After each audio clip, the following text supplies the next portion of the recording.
Welcome back to Tipping Point. I'm your host, Kara McKinney. Fool me once, shame on you. Fool me twice, shame on me. Or as it can't get fooled again, as W would say. Either way, the Pentagon's magically finding even more money to send to Ukraine by citing the exact same mistake they did last time, just a couple of weeks ago. This time, the total is an extra $6.2 billion caused by U.S. military officials using replacement costs instead of the listed book value for weaponry that was pulled from Pentagon stocks and sent to Kyiv. So not only are we failing to keep a close eye on the money and weaponry being sent overseas on the taxpayer dime for a war our national security state's been gunning for decades, but if we are going to be spending that kind of money, can't it at least be for something that's going to help our nation rather than create for us new enemies and destroy what's left of the U.S. dollar's global hegemony?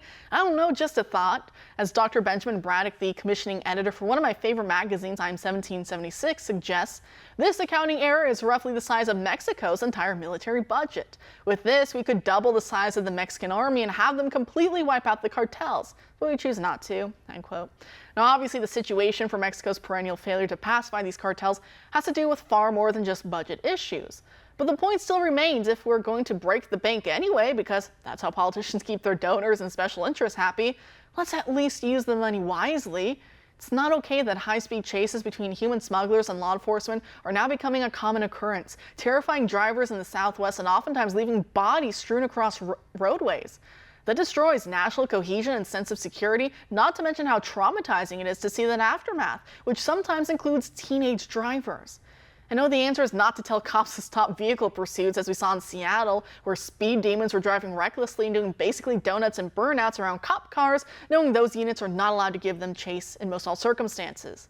Now, the latest example just happened in the town of Brackettville, Texas, where a U.S. citizen from Houston smuggling migrants in his rental car led highway patrol on a high-speed vehicle chase near the border with Mexico, reaching speeds of up to 115 miles an hour.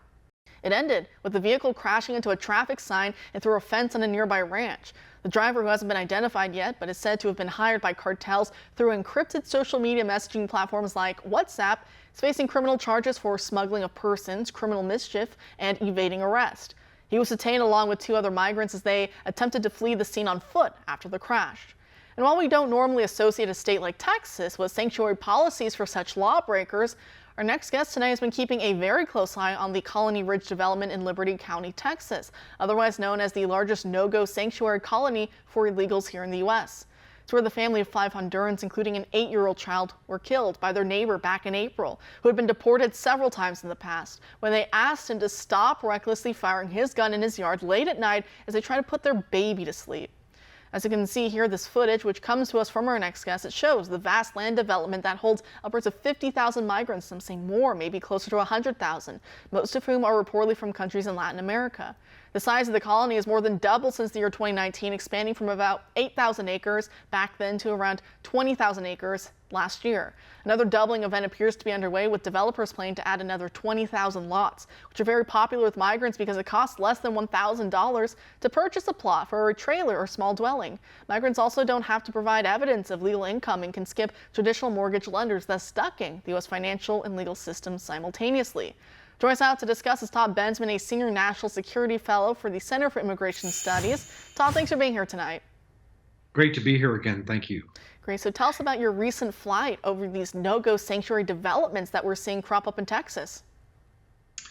Well, this particular one appears to be maybe the largest one in the United States. I've never heard of one this big. It is a very fast-growing community.